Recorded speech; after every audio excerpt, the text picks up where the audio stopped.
I'm in a pub in Dublin. Not a tourist pub, a real local spot in Stony Batter where Guinness costs €6 and the regulars have been drinking here since before I was born. An American walks in, early 30s, wearing a Kiss Me I'm Irish shirt, in October, not even close to St. Patrick's Day. He sits at the bar next to an older Irish guy, proper Dubliner, the kind who's lived in this neighborhood for 60 years and can trace his family back 8 generations in the same parish. The American orders a Guinness. Then, unprompted, he says, "Man, it's so good to be home. My great-great-grandfather was from Cork. I'm Irish too." The Dublin guy slowly turns his head, takes a long sip of his pint, and with the most withering look I've ever seen, he says, "No, you're not." The American laughs nervously. "What do you mean? My DNA test says I'm 47% Irish." The Irish guy puts down his pint, and let me ask you something. Do you know what the leaving cert is? No? Have you ever paid Irish taxes? No, but can you name 3 Taoiseachs? 3 what? Do you know what GAA stands for? Is that a type of beer? The Irish guy picks up his pint and moves to the other end of the bar without another word. That moment, that right there, that's the moment that 400 million Europeans experience every single time an American says, "I'm Irish," or "I'm Italian," or "I'm German." Because you're not. You're American. And today, I'm going to explain why your 23andMe results don't make you European, why eating pasta doesn't make you Italian, and why Europeans don't just find this annoying, they find it genuinely insulting. Welcome to the Social Glitch. Let's talk about why you need to stop cosplaying as a European. This is going to make a lot of you angry. You're going to type furious comments about honoring your heritage and blood connection. Go ahead, rage in the comments. That engagement helps the algorithm. But while you're typing, ask yourself, if you've never lived there, never paid taxes there, don't speak the language, and can't name the current prime minister, are you really Irish? Or are you just American with a fun fact about your ancestry? Let me paint you a picture. Brad from Ohio gets his 23andMe results. He's been waiting weeks. He's convinced he's gonna be Viking or Scottish Highlander or something badass. Results come in 47% Irish, 23% German, 15% Italian, 10% French, and 5% broadly Northwestern European. Brad loses his mind. "I knew it! I'm Irish! That's why I love drinking. That's why I have a temper. It's in my blood." Brad changes his Instagram bio to Irish American. Brad buys a Claudio ring on Amazon. Brad starts telling everyone at parties that he's Irish. Brad has never been to Ireland, can't name 3 Irish cities, thinks leprechauns are real, believes everyone in Ireland talks like they're in a Lucky Charms commercial. But Brad is convinced his 47% DNA makes him Irish. Here's what Brad doesn't understand. DNA doesn't equal culture. Let me explain this in a way that might penetrate the American brain. If I get a German Shepherd puppy, but raise it in Japan, feed it Japanese food, teach it Japanese commands, and it lives its entire life in Tokyo, is that dog German? No, it's a Japanese dog that happens to be a German Shepherd breed. Your DNA is your breed. Your culture is where you were raised. You can have Irish DNA and be 100% American culturally. And guess what? Culture is what matters. An adopted Korean child, raised in Ireland by Irish parents, speaking English with a Dublin accent, playing hurling, knowing all the words to the Fields of Athenry. That kid is Irish. An American whose great-great-great-grandfather left Galway in 1847, but who was raised in Boston, speaks only English, has never visited Ireland, and thinks St. Patrick's Day is about getting drunk in green body paint, that person is American. DNA doesn't make you Irish. Living the culture makes you Irish. This is especially bad with Italian Americans. I was in Rome, Trastevere neighborhood, beautiful restaurant, real Roman cuisine. American family walks in, dad is wearing a gold horn necklace, mom has an Italian flag tote bag. Their last name is definitely rigatoni or mozzarella or something. The dad speaks to the waiter in an Italian-American accent. "Hey, I'm Italian too. My grandpa was from Sicily." The waiter, a 25-year-old Roman who's lived in Rome his entire life, just stares. The dad continues, "We're basically family, right? We're both Italian." The waiter says in perfect English, "Sir, you are American. But my blood." "Your blood doesn't pay Italian taxes. Your blood doesn't vote in Italian elections. Your blood didn't serve in the Italian military. You are American with Italian ancestry." Here's the thing Italian Americans don't understand.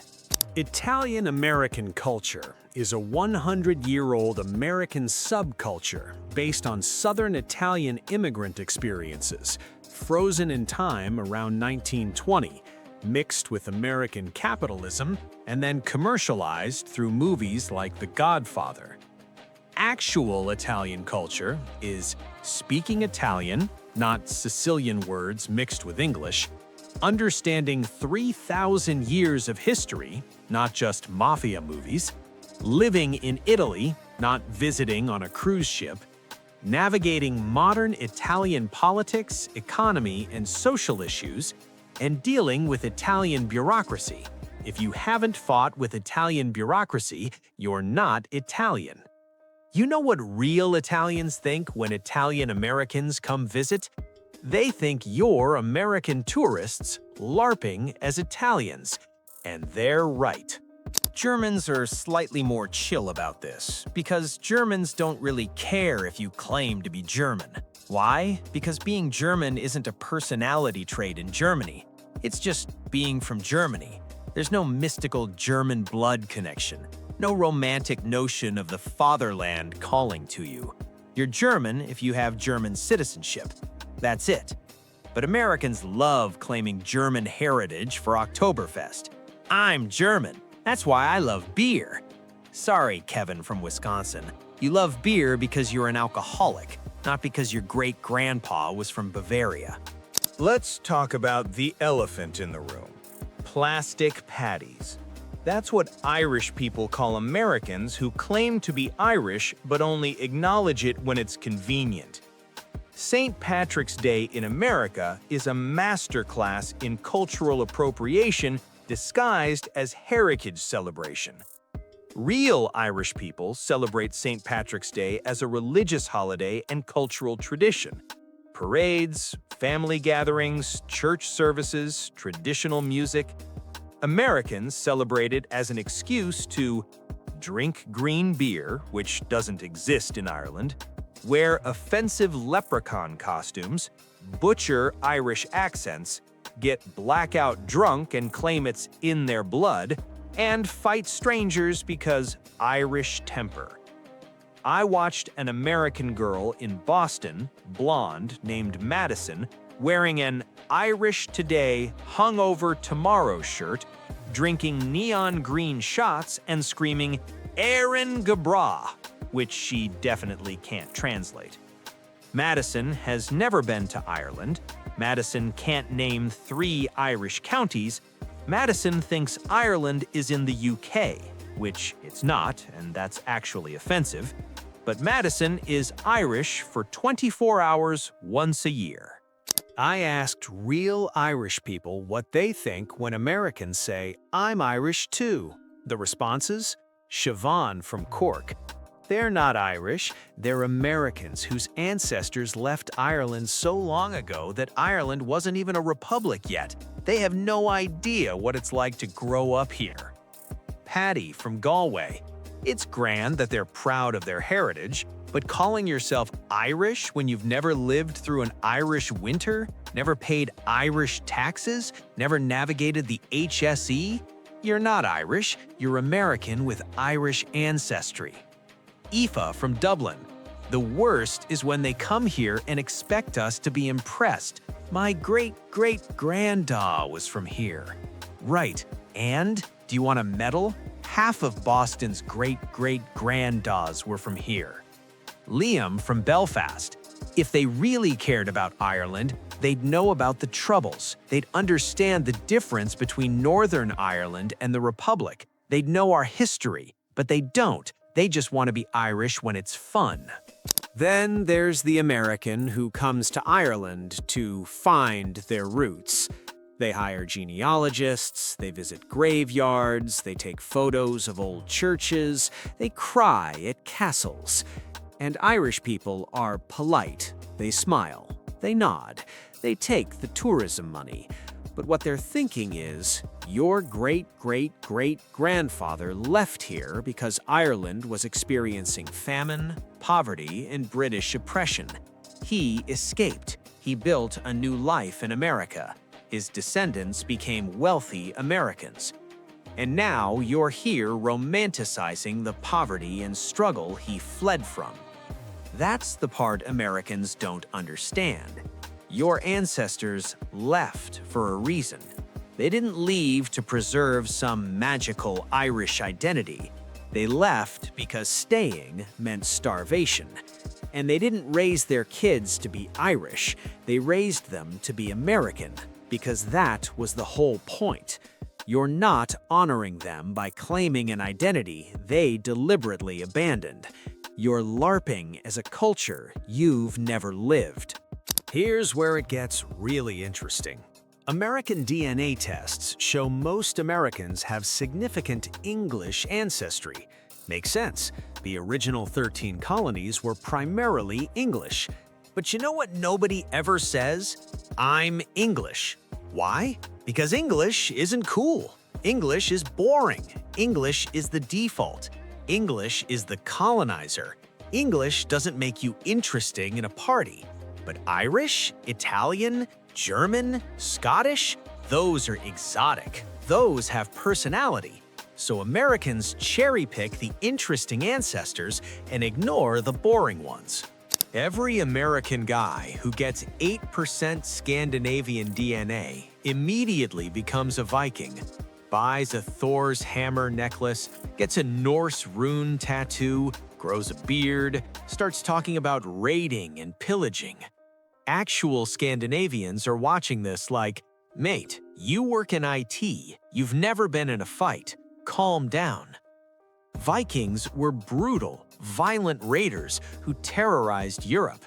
Modern Scandinavians are egalitarian social democrats who take public transportation and believe in work-life balance. They're not the same. But Americans don't want to be Swedish. Swedish is boring. It's not, but Americans think it is. Americans want to be Vikings, because that's badass. Same with Scottish. Nobody wants to be modern Scottish, paying high taxes, dealing with Westminster politics, complaining about rain. They want to be Braveheart Scottish, wearing kilts, screaming freedom, painting their faces blue. Historically inaccurate, by the way. When's the last time you heard an American say, I'm Belgian? Never, because Belgium isn't cool. But statistically, many Americans have Belgian ancestry. French Walloons and Flemish immigrants came to America in significant numbers. But Belgium doesn't have a Hollywood mythology. Belgium didn't produce gangster movies or warrior legends. Belgium makes waffles and bureaucracy. So Americans ignore that ancestry. You only claim the ancestors that make you interesting. That's not honoring heritage. That's cosplaying as whichever culture has the best branding. Oh, and we need to talk about white Americans claiming Native American heritage. My grandmother said we're part Cherokee. Really? Which tribe? Can you name the specific nation? Do you have documentation? Are you enrolled in a tribe? Well, no, but my grandma had high cheekbones. This is offensive on multiple levels. One, you're claiming membership in a marginalized community for cool points. Two, you're reducing Native identity to blood quantum, a colonial concept. Actual Native people have to deal with real racism and discrimination. You don't. You probably support policies that harm Native communities but claim their identity when convenient. White Americans do this because Native ancestry feels authentic and connected to the land. But you don't participate in tribal governance. You don't live on reservations. You don't face the systemic issues Native people face. You just want the aesthetic. Americans treat European countries like Disney World. Italy is the food pavilion. Ireland is the drinking pavilion. Germany is the beer and sausages pavilion. France is the snooty waiter pavilion. These aren't real places with real problems to Americans. They're vacation destinations and personality traits. I'm Italian means I'm loud and I like pasta. I'm Irish means I drink and I'm scrappy. I'm German means I'm organized and I like beer. These are stereotypes, not cultures.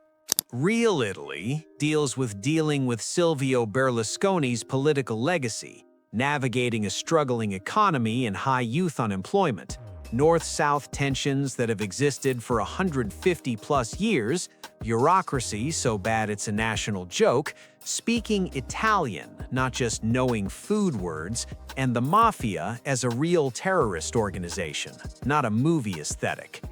American Italian, saying gabagool instead of capicola, kissing fingers when food tastes good, quoting The Godfather, gold chains and loud talking, and thinking red sauce on spaghetti is traditional. It's not. You know what Italians eat regularly? Risotto, polenta, regional dishes that never made it to American menus. You know what American Italians eat? A bastardized version of Southern Italian peasant food commercialized by American restaurants. Not the same. Real Ireland, recovering from 800 years of British colonization, the Troubles, which Americans never learned about, the Celtic Tiger economic boom and crash, housing crisis in Dublin and Cork, speaking Irish, which is dying, and English, modern issues, abortion rights, LGBTQ+ rights, secularization. American Irish? Leprechauns and shamrocks, getting drunk, fighting, top of the morning, which literally nobody says, thinking everyone talks like a Lucky Charms commercial, believing Ireland is stuck in a 1950s time warp. You know what modern Ireland is like? Tech hub, multinational corporations, EU member, progressive social policies. It's not a quaint village full of red-headed farmers. Here's why Europeans find this genuinely insulting. You're treating their actual lived experience as a costume you can put on and take off. When an Italian deals with corruption, bureaucracy, and economic struggle, that's not fun, that's life. When an Irish person navigates the trauma of the Troubles, British colonization, and cultural suppression, that's not a party theme, that's history. But Americans cherry-pick the fun parts. I'm Italian equals I eat pasta and talk with my hands. I'm Irish equals I drink beer and have a temper. You're taking the aesthetics and ignoring the substance. That's not honoring heritage, that's cultural tourism. Okay, let's be fair for a second. I understand why Americans do this. America's young. America's a nation of immigrants. Americans don't have the deep historical roots that Europeans have. When a German asks, "Where are you from?" they might trace their family in that region back 500 years. When Americans ask, "Where are you from?" and you say, "Ohio," the follow-up is always, "But where are you really from?" Because being just American feels empty, generic, boring. So Americans reach back to find something more interesting, something with history, something that makes them unique. I get it. But here's the problem. Being American is enough. Americans act like American culture doesn't exist, like they need to borrow European culture to be interesting. But American culture is massive. Jazz, blues, rock and roll, hip-hop, country music, Hollywood, Broadway, American literature, BBQ culture, Southern food, Tex-Mex, Creole cuisine, Silicon Valley, NASA, American innovation, American sports, baseball, basketball, American football, American optimism, American entrepreneurship, American diversity. This is your culture. You don't need to cosplay as Irish to be interesting. You're from the country that put people on the moon and invented the internet. Here's what Europeans really think when you say, "I'm Irish" or "I'm Italian." They think you're American and you're so insecure about being American that you need to borrow our identity. And they're right. You're not Italian. You're American with Italian ancestry. You're not Irish. You're American with Irish ancestry. And that's okay. Your ancestors didn't come to America to preserve their old identity. They came to build a new one. They became American, proudly, deliberately, and you're dishonoring them by rejecting that. Let me make this really simple. If your passport says United States of America, you're American, not Italian American, not Irish American. American with Italian or Irish ancestry. There's a difference. Hyphenated identities made sense in the early 1900s when immigrants were first generation and still had strong ties to their home countries. But your great-great-grandparents immigrated. You've never lived in the home country. You don't speak the language. You've maybe visited once on vacation. You're not Irish. You're American, who did a genealogy project. I asked Europeans across multiple countries what they want Americans to understand. The consensus: we're glad you're proud of your ancestry. That's nice, but don't confuse ancestry with identity. And please stop telling us you're one of us when you've never lived our experience. You know what would actually impress a European? Learning their language fluently, understanding their current politics, acknowledging your privilege as an American, engaging with their culture as a respectful outsider, not a fake insider. I'll say it one more time. Being American is enough. You don't need Italian ancestry to appreciate Italian food. You don't need Irish ancestry to visit Ireland. You don't need German ancestry to drink beer. And you definitely don't need a DNA test to have a personality. Your ancestors came to America for a better life. They succeeded. You're the proof. Honor them by being proud of what they built, an American identity, not by cosplaying as the culture they left behind. Look, I know this hit hard. I know some of you are furious right now. But I am Irish. My DNA says so. No, your DNA says you have Irish ancestry. Culture is learned, not inherited. But I grew up with Italian traditions. You grew up with Italian-American traditions, which are American traditions with Italian roots, still American. You can't tell me what I am. You're right, I can't. But your passport can, and it says American. Now get in the comments and tell me why I'm wrong. I'll be reading every one. Drop a comment. Americans, are you mad? Defend your hyphenated identity. Go ahead. Europeans, what do you really think when Americans claim your nationality? Have you witnessed peak "I'm actually Italian" behavior? Share the story. Subscribe to The Social Glitch for more videos that make everyone uncomfortable for the right reasons. Because sometimes the truth hurts, and you're not Irish. You're American. Deal with it.